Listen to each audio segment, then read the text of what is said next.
I am Bolarinwa Boluwatife, Directorate of the Secretariat for the International Youth Organization for Peace and Sustainability. Welcome to our fifth Mentorship and Leadership Program. Our topic for the day is procurement and marketing. And we have our speaker here with us, Mr. Ahmed El Hamamsy from Dubai. Mr. Ahmed is from Dubai and is a father. Is a supply and marketing chain professional who worked in pharma as well as FMC respectively. Also is an MBA holder who is a supply chain master and a mentor in sales and operating planning. So please guys welcome Mr. Ahmed El Hamamsy to present and introduce himself for us in his way. Hello, Mr. Ahmed, can you hear me? Yeah, I can hear you. All right, welcome on board. Welcome on board. How's everybody? Thank you so much for this brief introduction. Thank you so much, and welcome everybody aboard. Thank you for having me, actually. Thank you. So our topic for the day is procurement and marketing. You can hear me? Yes, we can. Our topic for today is procurement and marketing. So from your own view, based on your experience, can you tell us what you see procurement and marketing to be? Based on my experience, yes. If I can briefly tell you about marketing, of course, marketing is all about values. You're driving values through your product. You're placing your product at the right price, the right place, doing the right promotions. All that you are about marketing is you're trying to differentiate your product from others, from the competitors, in order to be able to sell, in order to drive values, in order to people to understand that you are all about values, that you're all about consistent quality. So this is briefly, if I'm going to tell you about marketing, either for a product or service. You should drive value. You should differentiate your product or service in order to be able to sell, and in order to be always on consumers' mind, in order to be able to penetrate the consumer's mind, always to be top of the mind of the consumer. Then you are going to grow your market share and you're going to drive values. This is what's all about marketing. If I talk about procurement is a little bit different. Procurement, of course, if simply it is the process of buying and sourcing of products and services. You're looking for. All right. While we wait for Mr. Ahmed, we will proceed further. I was asking Mr. Ahmed about the relationship between marketing and procurement in the business. Based on my own research, I can see the relationship between marketing and procurement in the business as 5 and 6, because without procurement, there won't be marketing. And if there's a procurement without marketing, definitely a business will move forward. So just like I said, the 7 R's, the right price, the right place, right goods, right time. These factors need to be assessed in a business. It depends on the industry. It could be the retail, it could be the apparel industry, it could be telecommunications, it could be oil and gas, it could be contractual building and other. Whichever industry, we need to understand the items, the goods, the services. We need to understand the factors needed in procuring them, as well as understanding and figuring out the marketing strategies we will use. There are numerous marketing strategies, and each marketing strategy depends on which business, either a business to business transaction or a business to customer transaction. That is the B2B or the B2C. While we wait for Mr. Ahmed, I will proceed further into the B2B and the B2C. The B2B is when business procure items from other businesses. Those are the ones that focus on manufacturing. Maybe the Coca-Cola company procuring, maybe they have a separate company that provides can from them. They transact with the company that produces the cans for them. The cost at which they transact with the business will be different from the cost at which they will transact with the customers. Business to business transaction costs more than business to customers transaction, because for a company to procure from other companies, they need to check values. Like you said, they need to understand the right cost. They need to look at the competitors that can provide them the same goods and services. They need to know how far this certain product they are procuring for them to use to make their own products out there. How far will this certain product last for? What technologies will change the creation of this particular product they are trying to procure? And the business to customer transaction is also different, because customers buying behavior is different from a business buying behavior. As a customer, if I want to buy either a Coke or a Pepsi, I will I'll buy for maybe $5. We have Mr. Ahmed back on. Um, okay, he's joining us now. So like I was saying, it is different behaviors. The customer buying behavior is different from the business buying behavior. A customer buys on a single price, while businesses buys on bulk prices. The relationship between Yes, of procurement and course. marketing for a business to business transaction is different from the business to customer Business transaction. customer, you're right. You're right. You're right. So based on what you know, what can you tell us on that aspect? If you can enlighten us more on that. On that aspect, of course, you are right. Yeah, for business to business, it's procurement is more important, more effective approach than both. Of course, are related. Yeah, procurement and marketing, because both are dealing with the product and the service, trying to perfect the quality of the product and the service consistently. So both are related in that. Of course, from business to business, it differs, because we're dealing for company X, for example, to company Y. So the channels of marketing is different than the channels of marketing from B2C. B2C, for example, if you're going to a supermarket or something, whatever you're going to do as a marketing approach there, or promotions, or that, this is a different approach from dealing with business to business. You go with presentations, you go with very different style of marketing. For procurement, also it's a little bit different. So it's all, of course, you're right. It's all dependent on the industry, all dependent on the product type.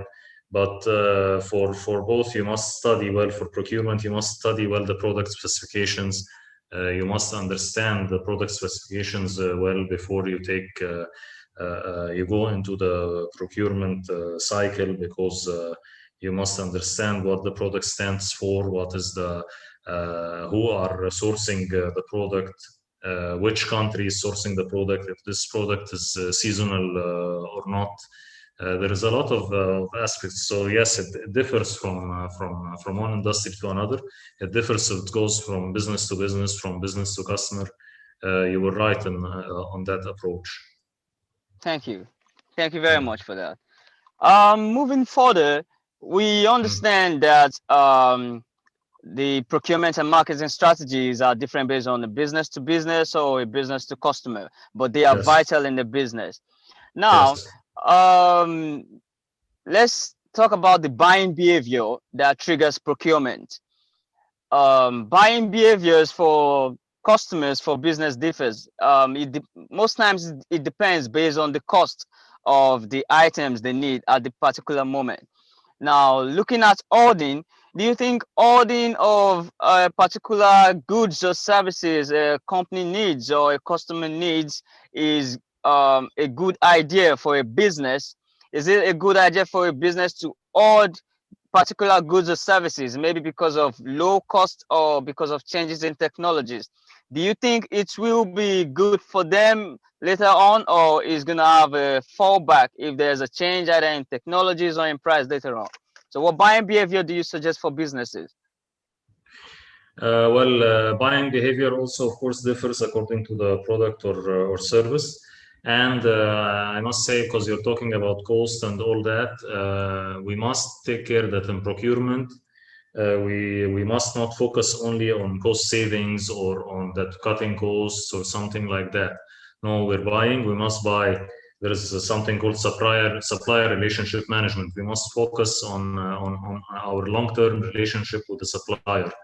So if we're talking about a product, we must first, in a company, we must classify the products into A, B, and C, okay, according to the importance of each product and according to which product is bringing me more profit, which product I'm selling from more. I'll classify it as A, then as B, or as we call it the 80-20 principle, which is the 20% of the products that bring me 80% of the profit. I deal with it in a different way than the other products. So in these products, my concern would be with the supplier relationship management. I will not go only for cost or the lower cost like this. I must go with a long-term strategy that I'm working with a supplier for long-term. So I'm aiming for high quality. And these products, it's very important that I deliver high customer service, and it's delivered to the consumer in a very high quality, because this is the image of the company. Other products that I'm talking about, see, it's like, for example, if you're buying stationery for your organization or something like that, it's okay. This will be depending on a price less, or going for a lower price or something. This we will talk about savings in this area. So this is what I wanted to talk about on the classification, that we don't have to go for cost for everything or cutting cost.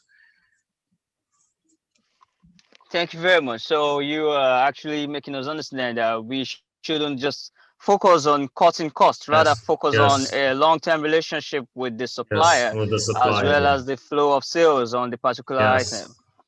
Thank you very much. Let's look at the current economy we found ourselves, because the world was last year is different from the present economy due to the COVID-19 virus. What strategies, what advice, if as a business owner yourself, what changes do you think a business should make due to the COVID-19 that changed the economic process, that changed the whole global functioning process? So of course, yes, I'm with you on that. Yeah, the change is, of course, that everybody noticed that everyone should be online. All businesses should be available online. Businesses that were not available online lost a lot. Some of them even went out of the business, especially in retail, for example. And we've seen some examples on that. So you must focus online. If you're going for marketing strategy on a traditional marketing strategy, that you're going marketing inside the supermarket, for example, no, you must go to websites, market on websites, market on social media, market on LinkedIn. Your product must be available on these social media platforms in order to survive, in order to create the word of mouth. If the consumer trusts your product, they will start to talk about your product to friends. Then this will build trust. This will create sales. So this is the change, the big change that happened, that everyone should be available online. Okay. Also, if we talk about procurement and sourcing, some of the sourcing items went scarce. So if you were not prepared on that, or having risk management, you would have gone out of stock for some of the products. Okay, so you must have a plan A and plan B, plan C. You must prepare yourself. You must have a risk management preparation, and work on your forecast in order to be able to have bulk purchasing, to be able to have some material that you have, for example, in stores of or in warehouses of your supplier, and you are doing partial shipments. So people who were working on forecasts not based on orders benefited from that they have stocks available in warehouses of suppliers, and they still can get their material. Others faced a lot of hard time because there is scarcity of material, for example, in APIs and in pharmaceuticals, which is the active pharmaceutical ingredients. There was some drop in manufacturing of some seasonal crops. They went down due to the increase in demand. We've seen increase so it's all also, as you said, depending on the industry. We've seen, for example, for detergents, the sales went up so much. For the masks, for example, the sales went up. So people who were or companies who were prepared for that and had risk management from before, worked on forecasts, not on orders, were able to survive during that time. So what I want to say here is two things. If you're working on forecasts and had stocks in warehouses of your suppliers, you were able to survive and pass this. And if you were available, had a strong presence online from the beginning, had a strong online strategy, and for marketing, you also were able to survive and pass this pandemic. Oh, thank you very much. Thank you for that note. But I could pick some of your words. You said you were actually making me understand that traditional marketing is good for in-store businesses. That is businesses that has their Yes. physical location. Why online businesses require a different form of marketing. So for businesses that sells services now, not goods, businesses that provide services to the people, what form of marketing strategies do you think will be good for them, irrespective of the industry?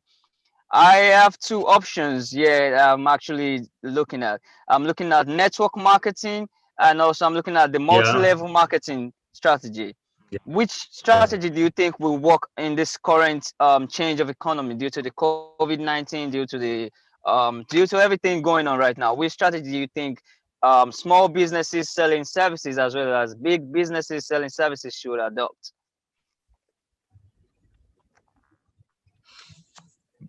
Yeah, I think you're right. Network marketing is very strong. Of course, as I told you, in marketing, we're selling values and trust. So the word of mouth will always be number one in marketing. So network marketing, yes, it's very strong, and if you have 2 or 3 customers who you trust, and this will go to another 20, another 100, and will grow your network. This is, of course, a very strong strategy.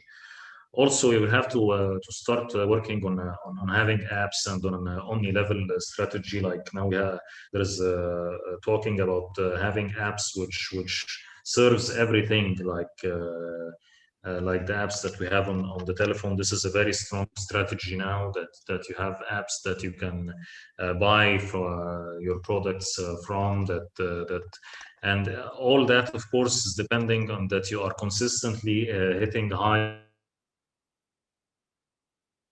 service levels, and hitting high quality on your product and delivering your product on time. Because of course, a lot of companies suffer that you're not delivering the product or service on time due to what happened in the COVID. Okay. So as I was saying, it's very network marketing.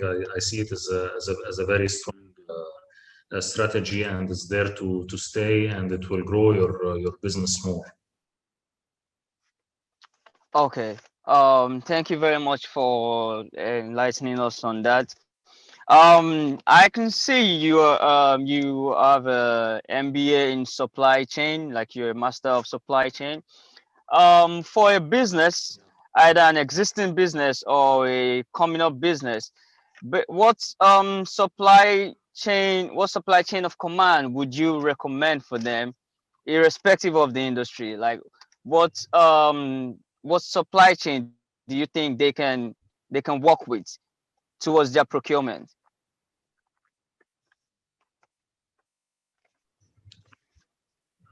Well, look, first of all, of course, to define supply chain, it's like the flow of products and services and information from the supplier or the supplier till the consumer. Okay, so you are talking about moving of the products and services and information through these echelons from the supplier to the manufacturer to the distributor, from the distributor to the consumer. So, of course, all this has to have people who understand the process, and you must have a strong, robust process. You must have, of course, technology, and you must have like, are you with me? Hello? Yes, I'm with you. Hello? Yeah. So you must have a robust process, as we said, and you must have technological IT support, of course, so that the flow of information is easy between these echelons, that you understand where is your product actually. Is it at the supplier's place? Is it at the distributor place? To understand is it received in the good quantity, and then on the right quantity, on the right time, on the right in the right quality. So the supply chain, we cannot like yeah, in all businesses, this is the supply chain. It has to be, all businesses has to be dependent on the strong supply chain process. And this, of course, starts from the forecast, you're seeing how much you're going to sell, you're forecasting how much you're going to sell. And according to this forecast, it is used to do bulk purchasing.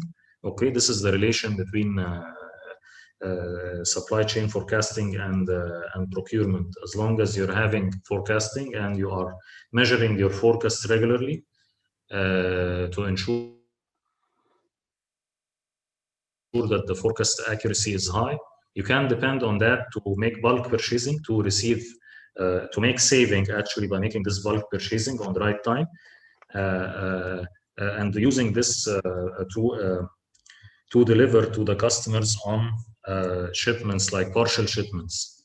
But if you're working on something on make to order or something, you can buy, but you're going to buy on high price, because this will be like you're working on panic mode. And if some order came to you with a product that you don't have any stocks out, you have to still go buy, and then we'll go buy, you'll still go to manufacture, then after manufacture you deliver, it will take longer time and you may go out of stock. Oh, thank you very much. Thank you for making me what I understand from what you said is the supply chain is the process from how we get the product from the supplier to the company and down to the consumer, tracking of the items either with the distributors or with the retailers. That is all about the supply chain, Yes. tracking it from the supplier to the consumer. Yes, exactly. And you have to do that with a high customer service level, because the most important thing at the end is that the consumer receives the product in the right quality and the right time and the right quantity. And when the consumer is happy about that, he will make a purchase again. So you retain your consumer, and if he's happy, he will talk well about your product. So a great word of mouth, so that your sales will increase. So this is like a kind of marketing. Once you are doing supply chain with a high customer service level, people will trust your product, will trust your company, your sales will increase, and the product will market itself, as we say. Okay. All right. Thank you for that. Um, I was actually going on with my research few days ago, and I came across something. Some companies, some existing companies, they have departments for procurement, and they also have a different department for marketing. But over the years, the marketing department has took one or two activities from the procurement department, Yes. just like the sourcing and the understanding of the value of each item, subjoined into the marketing department. So this sparks up the question that for a business to run effective operations, should they have a different department for procurement and marketing, or should they have a single department for marketing with procurement underneath as a subsection of the marketing department? Which of these do you think No, will be no, more effective for a business to operate? no. They must be separated, of course, but they can be connected if there is a project or something. There is a project that depends on both. So if you're going for a product, for example, for a product launch, the marketing department will be depending on the procurement to buy the material, and this material will go to be manufactured till the product is on the shelf.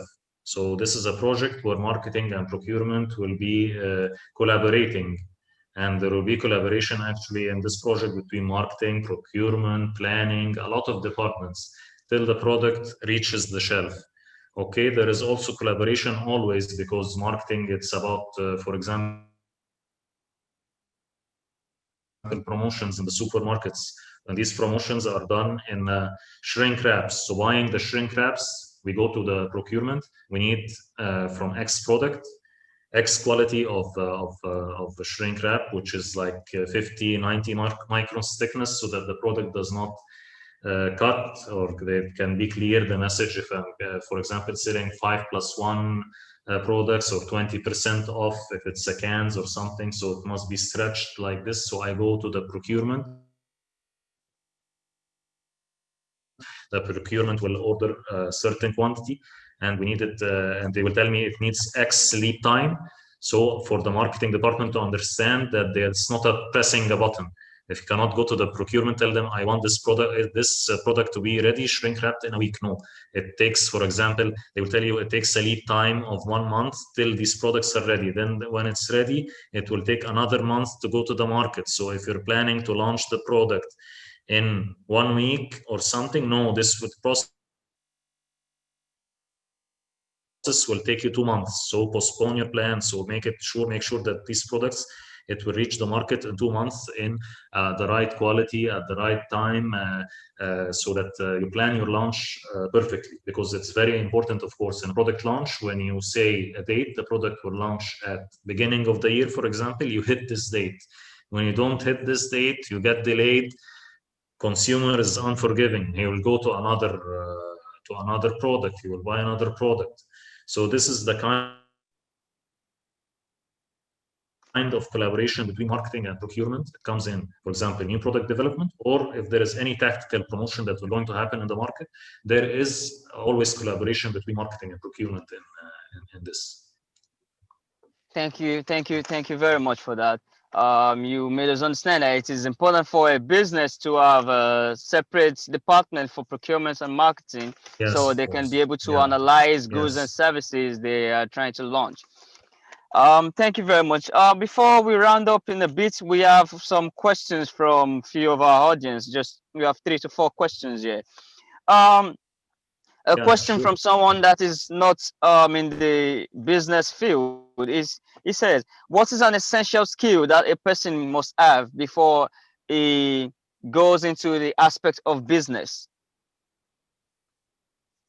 What is an essential Essential skill? skills for business. Depends what kind of business, but if you're going, for example, for an entrepreneurship, you must have courage,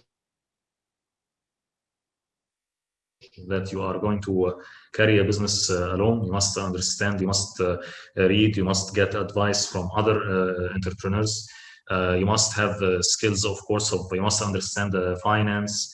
You must understand profit and loss. You must understand about the product that you're going to sell or the service that you're going to provide. You must really understand it so that you are able to sell this product or service to others.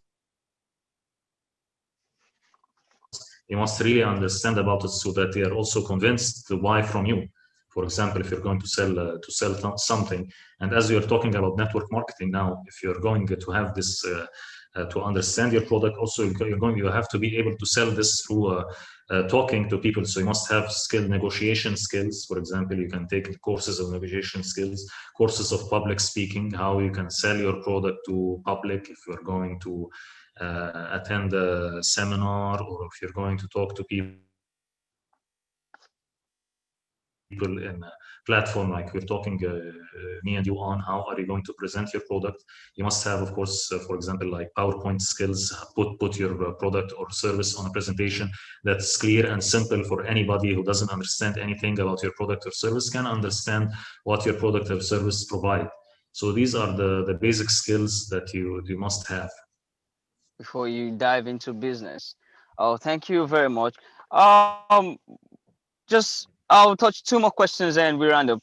One question is also say if someone wants to transition Sure, yeah. into procurement as a career now, procurement as a business, as a job, as a personal field, or either marketing as a business, as a job, or as a particular field, what would you suggest they do before they transition and after they transition, based on your You mean experience? before you And start? yes, before you transition, let's say You for mean before? instance, yes, let's say for instance I am maybe I'm a contractor working in a different field and I'm trying to transition into marketing as a career Okay, for understand. myself. Yeah, yeah. So what would you Yeah, I suggest? understand. I did this. I moved from I was in marketing and I moved to supply chain planning. So to have this transition, for example, if you're a company, you must understand, as I said, the product, what exactly your product or service is all about. You must know, understand, like for example, everything about the product, from how it is manufactured, from where you source it, from how you sell it, from the sales tactics, from the marketing activities that you do for your product. Once you have all these understandings, it's very easy to move from one department to another. So you must be aware. You must not like work in silos. Only focus on the area that you are working on. You must be aware. You can go ask others. If you have a good manager also and good management, they will let you in, for example, in like board meetings and like sales and operation planning meeting, which will make you understand all about the business. Why we are doing that, why we are buying this material from this area, why are we selling our product in this kind of channel. If we are selling in an area and we're not selling in an area, why? What's the issues? Is there any political issues that we're not selling this the product in this area? So you must be aware and fully aware about what's happening in the business, and about the vision of the company. Why the company is working in this field and it's not working in this field. And what is the plan for the company to grow? If it's going to grow by 5% next year, 10%, it's going to go into a totally different business. You must be aware of all the dynamics of the company in order to move from one department to another. Okay, Mr. Ahmed, thank you for everything you've said so far. So to summarize everything you've said, that you've made us understand that procurement is the sourcing of goods and services at the right time, right place, right cost, while marketing as well is also the sellout of these items through advertising, through understanding the consumer needs, through understanding the best way to put out the market value into the market. Also, you made us understand that procurement and Yes. marketing intertwines in the business. Procurement works alongside with marketing. Without procurement, there's no marketing, and without marketing, procurement is useless. So you made us understand that fact. You also made us understand that the business behavior for a business to business is different from the buying behavior of a business to Business to consumer. customer. Yeah, and also you made us understand that um, based on the current economy we have due to the COVID-19, procurement behavior will change for businesses, and they shouldn't go into hoarding of products. Rather, they should understand the value this particular product is giving at this particular time, and how soon they can sell it out to the people. What solid relationship can they build with the supplier as well as the consumers? Also, going further, you made us understand that companies should not look into low cost items. Rather, they should look at the longevity of that particular goods or services from the supplier, as well as customer relationship with the business through marketing.